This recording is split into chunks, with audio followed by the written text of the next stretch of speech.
Bueno, y está este tema que es uno de los grandes temas que hay que platicar en estos días con todo lo que está ocurriendo. ¿Qué tan solo está un presidente de la República, el actual o cualquier otro? Se habla siempre de la soledad de Palacio, de la información real que tiene un presidente, de las teorías del cerco, que si se puede cercar o no a un presidente. Se habla mucho, mucho de estos capítulos y de esto queremos hablar hoy con nuestro amigo el maestro Raúl Quintanilla. Es un placer, Raúl, tenerte con nosotros, además en día de nuestro aniversario, tú que tan importante has sido para nosotros en lo personal y en lo profesional. No, maestro, ha sido siempre un honor, un placer y un gusto, y siempre aprender. Recíproco. A ver, ¿qué tan solo está un presidente? Mira, este o cualquiera, ¿eh? La soledad, cuando alguien llega al punto más alto de las cosas, el problema es quién va a ser tu interlocutor, con quién te vas a poder tú arriesgar a intercambiar dudas, a intercambiar ideas, a cambiar proyectos, a escuchar personas y sobre todo, quién puede ser la palabra crítica que te despierte posibilidades de renovación como personaje. Yo creo, maestro, que una de las graves equivocaciones que tienen los latinos cuando ganan una elección es que piensan que llegaron al poder. Creo que lo primero que deben pensar es que llegaron al punto máximo de servicio que un ser humano puede llegar a tener. Y ahí entran tres factores que son fundamentales. Primero, tienen que crear un orden nuevo de ideas. Todo lo que sucedió en la campaña, maestro, fue campaña. Y ya valió sorbete. 90% de las cosas que se dicen en campaña no sirven. Son elementos que tienen que ver con la propaganda, con la reiteración. En el momento en que llegas al punto máximo, tienes que cambiar un orden de ideas para entonces marcar jerarquías nuevas, elementos nuevos, y tienes que empezar a decidir quiénes van a ser los funcionarios que van a estar abajo de ti, que van a hacer que el país funcione, y quiénes van a ser los políticos que se van a dedicar a ser las autoridades correspondientes, y eso se vuelve peligrosísimo, porque darle sentido a alguien para que sea una autoridad lo vuelve con enorme trascendencia. ¿Y qué es lo interesante del asunto? Todo esto no es de verdad, es una realidad hecha para un espacio de tiempo, maestro. Y en ese momento las realidades tienen percepciones diferentes, sentidos distintos, sentidos muy contrastantes, y el grave peligro de que un ser humano en el poder no conozca la realidad del país que está manejando es muy grande, porque el panorama es enorme a nivel de razón. Pero además, el conocimiento de la realidad implica, cuando uno está en el gobierno, de alguna forma la desideologización. No, maestro. No se puede gobernar con ideología. Un autor que hemos citado mucho nosotros por otras razones, Alessandro Barico, en su último libro, usa una frase que a mí me gustó mucho. Dice, bueno, cuando se privatiza una gasolinera estatal para con ese dinero crear guarderías, ¿es una política de derecha o de izquierda? No importa, ese es un gran ejemplo de Barico. A esta altura, dice Barico, lo que tenemos que buscar son soluciones para la gente. Lo demás son juegos poéticos. Generosas, claro. Lo demás son juegos poéticos. Exactamente. Ya la poesía tiene poco que ver cuando empiezas a acumular muertos o cuando empiezas a tener crisis económicas. Son juegos, pero ya no son poéticos. Sí. ¿No? Y lo interesante del asunto es, el ser humano existe cuando se enfrenta con otros, ahí empieza la existencia. Pero para poder soportar la existencia, cada persona crea una realidad. La realidad es el fenómeno donde se estructura la política. La política no se estructura con fenómenos de vida. La política no se estructura con procesos de existencia. La política se estructura con imaginar y construir una realidad para un país. Una realidad que para muchos va a ser soportable, para otros será maravillosa, para otros será crítica o para otros será insoportable. Pero ¿cómo hace uno que esa realidad pueda provocar no perder nunca un elemento fundamental del líder, que es no pierdas nunca rigor en la percepción. Cuando el líder empieza a perder rigor en la percepción, empieza a distanciarse de los otros seres humanos, porque el líder empieza a entrar en el grave proceso de los hombres inteligentes, la incertidumbre. Como no tiene interlocutores, ¿sí?, no sabe si lo que está siendo trascendente, no hay manera de comprobar.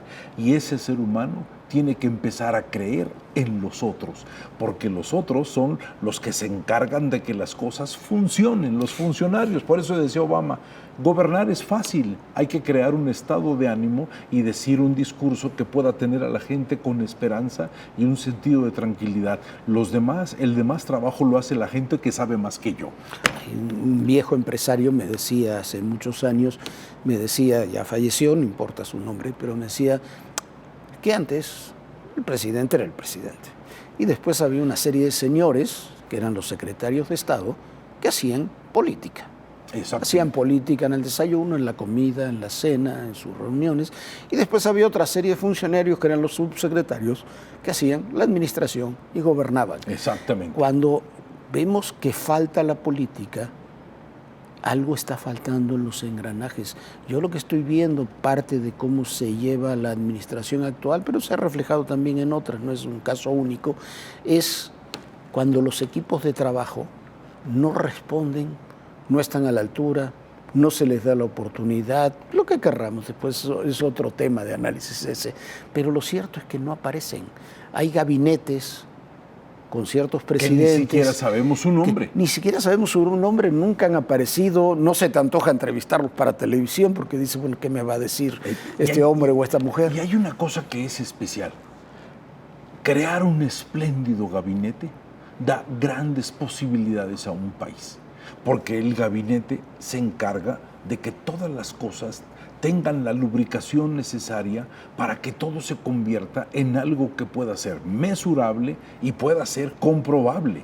El líder no está para tomar decisiones desde arriba, no está para trabajar igual que los funcionarios. Su obligación es pensar, su obligación es coordinar esfuerzos, su obligación es hacer que los rumbos sean completamente diferentes y crear entre sus segundos una psicología positiva y una mentalidad ganadora que antes no se hacía.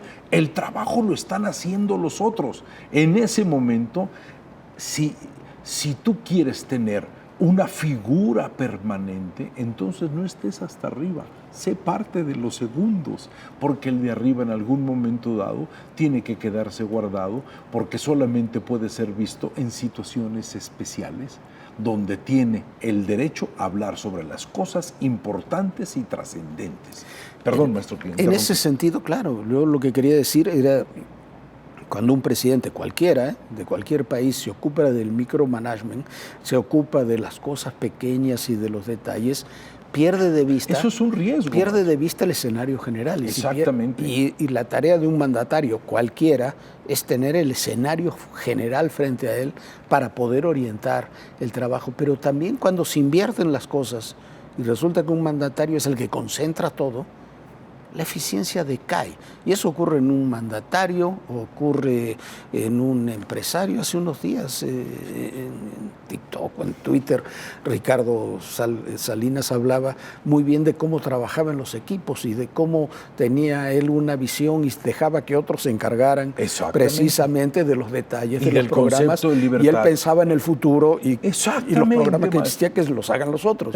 Y me parece que eso se aplica a una empresa, se aplica a un país, a una se familia, aplica a una familia, a una sociedad. ¿Sí? Ese tipo de ideas no son ideas para gobernar, son ideas para entender el proceso de la libertad. Y la libertad tiene libertades sustantivas que son qué quiero, qué deseo, qué como, qué compro. Todas estas cosas que hacen que una sociedad tenga el derecho a estar serena. Es cuando el líder decide que debe ser más importante que todos, tiene un grave problema porque siempre va a intentar hacer de más o decir de más. El líder siempre será una idea muy poderosa y esa idea muy poderosa tiene como función especial crear un rumbo, un sentido y crear un profundo estado de ánimo en la sociedad. Y creo que debe ser como el objetivo básico, creación de estados de ánimo absolutamente constructivos. El liderazgo moderno está basado en liderazgo constructivo, en mentalidad ganadora, en psicología positiva, que es una psicología que no está dispuesta a estar hablando sobre las heridas del pasado, sino sobre las cosas que tienen que caminarse hacia adelante.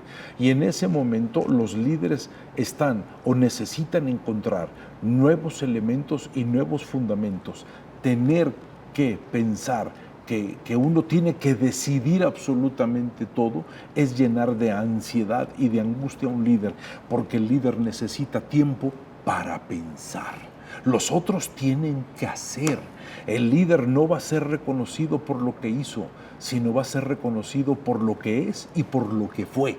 Los otros tienen que ser recordados por lo que hicieron, que son fenómenos distintos de la funcionalidad humana. Y entonces la palabra en la política debe ser salvaguardada a través de la dignidad, del respeto y de una variabilidad de la inteligencia.